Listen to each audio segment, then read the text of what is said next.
As we continue our look at typography for our web graphics, it's a good idea to have a firm grasp on the concept of what web-safe fonts are. So what are these fonts exactly? Well, the term web-safe fonts refers to fonts that are generally available on any computer or device. These are the safest choices for fonts that will help you create a consistent user experience for anyone viewing the content.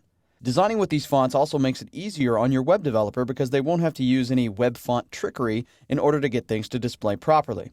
In any case, you should be aware that just because most computers contain these fonts, it doesn't necessarily mean that all computers do. And you should also know that each browser renders text in its own unique way.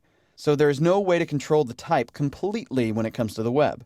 However, by designing with these web-safe fonts, you give yourself the best choice to maintain the fidelity of the design on as many destinations as possible.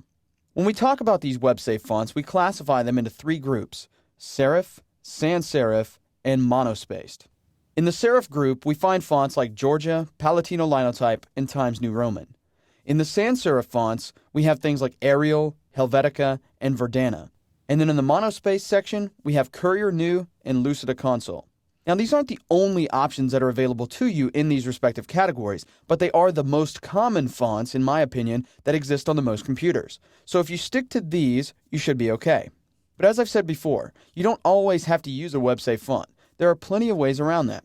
If you're interested in those alternative methods, you should probably check out James Williamson's course on Up and Running with Typekit or his Web Fonts First Look course, both of which will give you a better idea of how to implement rich typography into your website design projects. But until you're ready to take that step, stick with these safe fonts and you should be okay.